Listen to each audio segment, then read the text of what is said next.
فلسطین کی آزادی کا مشن، یہودیوں کو قدم قدم پر دھول چٹانے والا، اکیلا ہی عالم کفر سے ٹکرانے کا حوصلہ رکھنے والا، پاک دھرتی کا ایک عظیم مجاہد، کفر پر لاوے کی طرح برسنے والے اس مجاہد کی طویل داستان سننے کے لیے چینل کو سبسکرائب کیجئے اور ویڈیو کو لائک کیجئے۔ نہیں بتاؤ، تم نے ممی کے بارے میں سوال کیوں کیا تھا؟ ویسے ہی پوچھ لیا تھا بابا، تم تو پیچھے ہی پڑ گئی۔ یہودیوں کے نظریات سے ہٹ کر بولو گی تو کوئی کیا سوچے گا؟ تم ٹھیک کہہ رہے ہو، اس نے ٹھنڈی آب بھر کر کہا۔ مجھے واقعی اس انداز میں نہیں سوچنا چاہیے، مگر میں بھی کیا کروں؟ جو چیز میرا ذہن قبول نہیں کرتا میں اسے کیسے تسلیم کر لوں؟ تمہاری بات میں وزن ہے، میں نے گفتگو کے اس موڑ سے فائدہ اٹھاتے ہوئے کہا، اور اسی لیے میں سوچ رہا ہوں کہ فی الحال تمہارے ڈیڈی سے نہ ملو۔ کیوں؟ وہ چونک پڑی۔ تمہاری صحت پر کیا اثر پڑ رہا ہے؟ تم نے اپنی ڈیڈی کے بارے میں پہلے کچھ نہیں بتایا۔ مجھے اندازہ نہیں تھا کہ ان کے کاروبار میں ایسے کلب وغیرہ بھی شامل ہوں گے۔ میں یہ محسوس کر رہا ہوں کہ اس وقت میری جو ذہنی کیفیت ہو رہی ہے اس میں تمہارے ڈیڈی کا سامنا کرنا مناسب نہیں رہے گا۔ کیا میں یہ سمجھوں کہ تم ایک بار پھر میری مدد قبول کرنے سے فرار ہو رہے ہو؟ اس نے مشکوک نظروں سے مجھے گھورا۔ ہرگز نہیں، بلکہ یہ محض وقتی گریز ہے۔ ایک آدھ دن میں خود کو ذہنی طور پر تیار کر لوں تو پھر ضرور تمہارے ڈیڈی سے ملوں گا۔ اوہ، مینیجر آ رہا ہے، للی نے کہا۔ میں نے نگاہ اٹھا کر دیکھا، وہ ایک خوش عقل اور وجیحہ آدمی تھا۔ ہماری میز کے نزدیک آ کر وہ احتراماً جھکا اور پھر سیدھا کھڑا ہو گیا۔ خوش آمدید مس ساندرے، بڑے عرصے بعد ہمارے کلب کی قسمت جاگی، اس نے کہا۔ انداز بڑا فدویانہ تھا۔ ڈیڈی موجود ہیں؟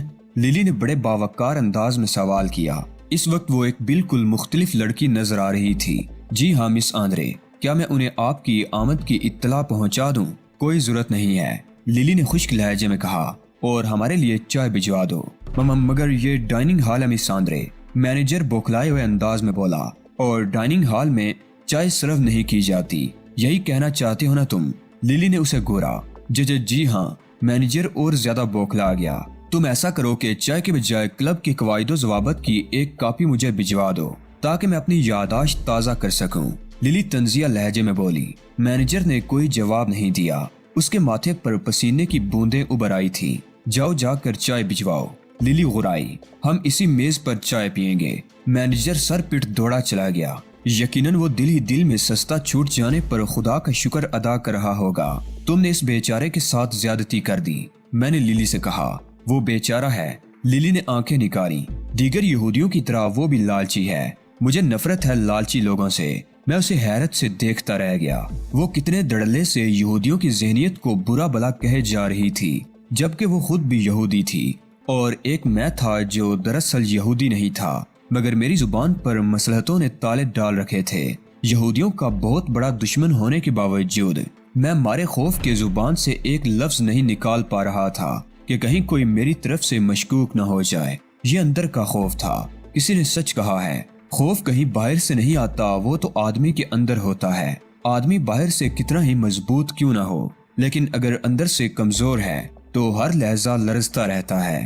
اندیکھے اندیشے اور وسوسے اسے ہر آن اپنی گرفت میں لیے رکھتے ہیں، اور اگر کوئی شخص باہر سے کمزور مگر اندر سے مضبوط ہو تو اسے کوئی خوف نہیں ہوتا۔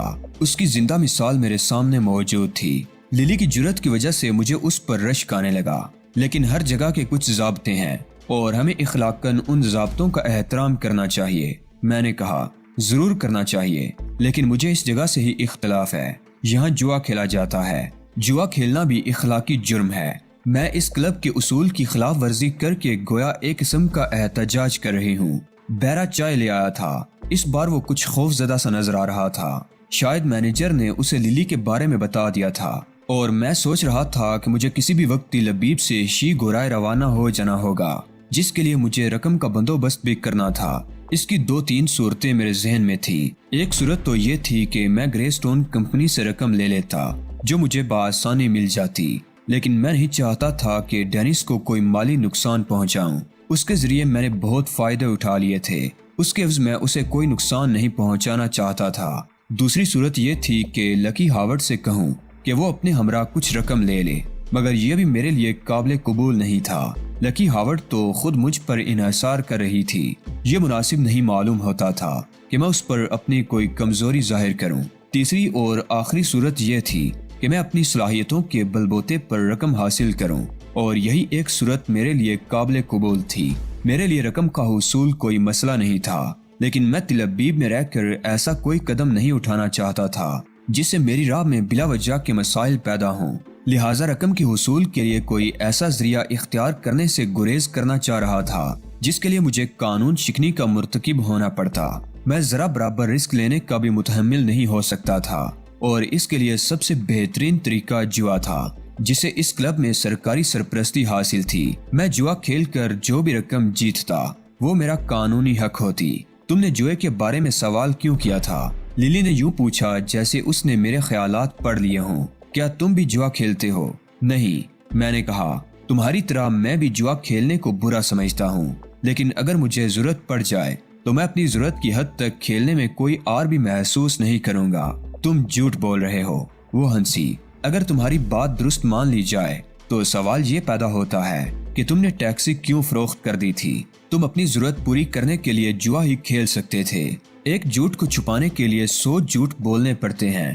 اس وقت بھی یہی ہوا۔ میں نے اسے ایک جھوٹ بولا تھا اور اب تک اس زمن میں کئی جھوٹ بول چکا تھا، اور اب ایک اور جھوٹ بولنے کے لیے خود کو تیار کر رہا تھا۔ پہلے میں نے یہی کیا تھا، میں نے بڑے سکون سے کہا۔ جب میں جوئے میں ہار گیا تو مجھے ضرورت پوری کرنے کے لیے ٹیکسی بیچنا ہی پڑی۔ تم مذاق کر رہے ہو، اس نے یوں کہا جیسے اسے میرے جوا کھیلنے کی خبر سن کر سخت صدمہ پہنچا ہو۔ ابھی مجھے مزید رقم کی ضرورت ہے، میں نے سنی انسنی کرتے ہوئے کہا، لہٰذا مجھے بتاؤ کہ کیا میں یہاں جوا کھیل سکوں گا؟ میں تمہیں اس کا مشورہ نہیں دوں گی، للی نے بے ساختہ کہا۔ میں تم سے مشورہ نہیں مانگ رہا، صرف یہ پوچھ رہا ہوں کہ تم اس سلسلے میں میری کیا مدد کر سکو گی، میں نے خشک لہجے میں کہا۔ میں تو تمہارے فائدے کے لیے کہہ رہی تھی، مجھے ہاں یا نہیں جواب چاہیے، میں نے حتمی انداز میں کہا۔ میں تشریحات اور وضاحتوں میں الجھنا نہیں چاہتا۔ بالکل کھیل سکتے ہو، وہ غصیلے لہجے میں بولی۔ میں بہت ذلیل ہوں، پتہ نہیں کب سدھروں گی، ہر ایک سے ہمدردی جتانے بیٹھ جاتی ہوں۔ اب جلدی سے یہ بھی بتا دو کہ یہاں جوا کھیلنے کے لیے کیا شرائط پوری کرنا پڑتی ہیں؟ جوا کھیلنے کے لیے ٹوکن حاصل کرنے پڑتے ہیں۔ ٹوکن صرف امریکی ڈالر ادا کر کے حاصل کیے جا سکتے ہیں۔ ٹوکن واپس کرنے میں بھی امریکی ڈالر میں ہی ادائیگی کی جاتی ہے۔ کافی ہے، میں نے مطمئن انداز میں کہا۔ اب یہ بتاؤ کہ جوا ہوتا کہاں ہے؟ میرے ساتھ آؤ، للی نے کھڑے ہوتے ہوئے کہا۔ وہ مختلف راہداریوں سے گزرتی ہوئی ایک وسیع و عریض ہال میں لے گئی۔ میری آنکھیں حیرت سے پھٹی کی پھٹی رہ گئیں۔ وہاں ہر قسم کے جوئے کا جدید ترین سامان موجود تھا۔ کئی اقسام کی رولیٹ مشینوں کے علاوہ وہاں بے شمار میزیں بھی تھی جو سب کی سب بھری ہوئی نظر آ رہی تھی۔ ان سب پر تاش کھیلے جا رہے تھے۔ ہر میز پر ٹوکنوں کے علاوہ شرابوں کے جام بھی رکھے ہوئے تھے۔ جوا زور و شور سے ہو رہا تھا اور وہاں کی فضا دھوئیں کی وجہ سے کثیف ہو رہی تھی۔ میں نے پورے حال پر ایک طائرانہ نگاہ ڈالی اور پہلے ہی نگاہ میں اندازہ کر لیا کہ وہاں کھیلنے والے افراد میں دو قسم کے لوگ تھے۔ ایک وہ جو واقعی صاحب ثروت معلوم ہو رہے تھے، اور دوسرے وہ لوگ تھے جنہوں نے لباس تو بہت اعلیٰ زیب تن کر رکھے تھے، مگر اپنے انداز و اطوار سے ان کا تعلق اعلیٰ طبقے سے نہیں معلوم ہو رہا تھا۔ میں سمجھ گیا کہ دیگر کلبوں کی طرح یہاں بھی کلب کی انتظامیہ نے ایسے کرائے کے لوگوں کا بندوبست کر رکھا ہے جو سیدھے سادے لوگوں سے بے ایمانی کے ذریعے روپیہ بٹورتے رہتے ہیں۔ اب مجھے صحیح طور پر اندازہ ہو رہا تھا کلب کی یومیہ آمدنی بلا شبہ لاکھوں میں پہنچتی ہوگی۔ یہاں جوا کھیلنے کے لیے کلب کا ممبر ہونا لازمی نہیں ہے، للی نے کہا۔ لیکن پہلے تو تم کہہ رہی تھی کہ کلب میں داخل ہونے کے لیے ممبر ہونا لازمی ہے، میں نے چونک کر کہا۔ میں ٹھیک کہہ رہی تھی، لیکن اس مخصوص حصے کے لیے یہ رعایت ہے کہ ایک ممبر اپنے ہمراہ ایک آدمی لا سکتا ہے۔ ٹھیک ہے، آؤ واپس چلیں۔ کیوں، تم کھیلو گے نہیں؟ آج نہیں، میں نے کہا۔ پھر کلب سے باہر آ کر میں نے ایک ٹیکسی روکی اور للی کو اس کے فلیٹ پر چھوڑ کر میں گرے سٹون کے دفتر کے پاس اتر گیا۔ میری کار وہیں موجود تھی جہاں میں نے پارک کی تھی۔ کار میں بیٹھ کر میں گھر واپس پہنچ گیا۔ اگلے روز سب سے پہلے میں نے گرے سٹون کمپنی کے دفتر کا رخ کیا۔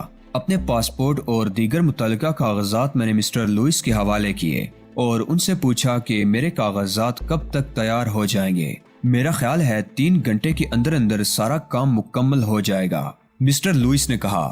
3 گھنٹے یا 3 دن، میں نے متخیرانہ لہجے میں کہا۔ گرے سٹون کمپنی کی ساکھ بھی بہت عمدہ ہے، اور سرکاری محکموں میں ہمارا اثر و رسوخ بھی بہت ہے۔ مسٹر لوئس نے فخریہ انداز میں بتایا۔ ہمارے کسی کام میں کبھی تاخیر نہیں ہوتی۔ تو میں 1 بجے آ جاؤں؟ میں نے پوچھا۔ 2 بجے، مسٹر لوئس نے کہا۔ 1 بجے تو لنچ ٹائم ہوگا۔ میں نے سر کو اثباتی جنبش دی اور دفتر سے باہر نکل آیا۔ میرے پاس کافی وقت تھا، چنانچہ میں نے سوچا کہ یہ وقت لکی ہاورڈ کے ساتھ گزارا جائے۔ کل اس سے ملاقات نہیں ہوئی تھی اور مجھے یقین تھا کہ وہ مجھ سے ملنے کے لیے بے تاب ہو رہی ہوگی۔ مغربی ماحول کی پرورده ہونے کی وجہ سے وہ اپنی بے تابی کا علل اعلان اظہار کیا کرتی تھی۔ اس کی جگہ کوئی مشرقی لڑکی ہوتی تو اپنی بے تابی کو چھپانے کی بھرپور کوشش کرتی۔ میں اولیو ہاورڈ کے گھر پہنچ گیا۔ لکی موجود تھی۔ مجھے دیکھتے ہی وہ میری طرف دوڑ پڑی۔ کل کہاں غائب رہے؟ اس نے شاکی لہجے میں کہا۔ میں رات تک انتظار کرتی رہی۔ یہاں سے روانگی کے انتظامات میں بری طرح الجھا ہوا تھا۔ مجھے افسوس ہے کہ میری وجہ سے تمہیں کوفت اٹھانا پڑی۔ اپنا پتہ نہیں بتاتے تو کم از کم فون نمبر ہی دے دو تاکہ میں کم از کم فون ہی کر لیا کروں کہ کیوں میری جان کے در پہ ہوئی ہو۔ میں نے بوکلانے کی اداکاری کرتے ہوئے کہا۔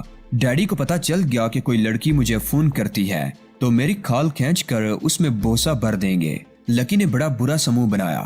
خیر تم یہ بتاؤ کہ تمہاری تیاریاں کہاں تک پہنچی؟ 2-2:30 بجے تک کاغذات مل جائیں گے۔ اس کے بعد صرف ٹکٹ کا مرحلہ رہ جائے گا۔ گویا ہم کل صبح یہاں سے روانہ ہو سکیں گے۔ لکی خوشی سے اچھل پڑی۔ کل صبح یہاں سے شی گورائے کے لیے ایک فلائٹ روانہ ہوگی۔ میں معلومات حاصل کر چکی ہوں۔ میرے کاغذات تو پہلے ہی مکمل ہیں، صرف ٹکٹ خریدنا باقی رہ گیا ہے۔ ٹھیک ہے، یہاں سے واپسی میں تمہارا پاسپورٹ لیتا جاؤں گا اور اپنے ٹکٹ کے ساتھ ہی تمہارا ٹکٹ بھی خرید لوں گا۔ دوپہر کا کھانا لکی کے گھر پر کھانے کے بعد جب میں گرے سٹون کمپنی کے دفتر پہنچا تو 3 بج رہے تھے۔ مسٹر لوئس نے مجھے دیکھتے ہی کاغذات میرے حوالے کر دیے۔ Wish you good luck mister Dennis, انہوں نے مسکرا کر کہا۔ کاغذات ہر اعتبار سے مکمل تھے۔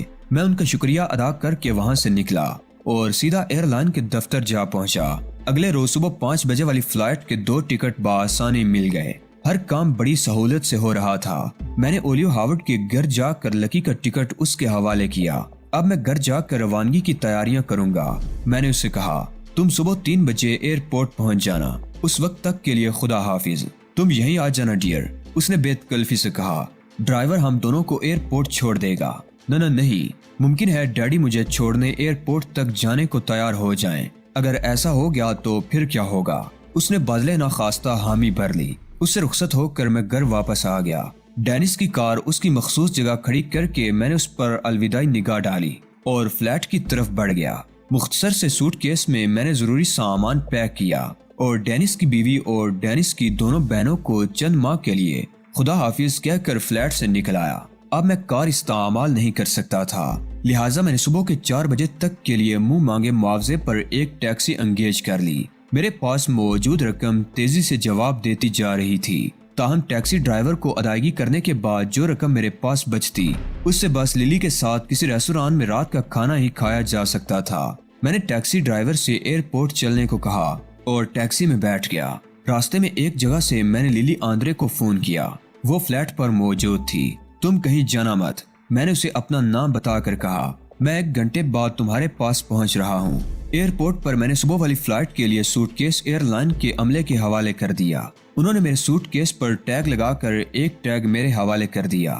اب مجھے سوٹ کیس کی طرف سے بھی بے فکری ہو گئی تھی۔ میں آزادانہ طور پر للی کے ساتھ کلب جا کر رقم بنا سکتا تھا۔ رات کا کھانا کھانے کے بعد میں اور للی کلب پہنچے تو رات کے 9 بج چکے تھے۔ میرے پاس کھیلنے کے لیے رقم نہیں ہے، کیا تم ٹوکن حاصل کر سکو گی؟ میں نے اس سے پوچھا۔ جتنے تم چاہو، اس نے کہا۔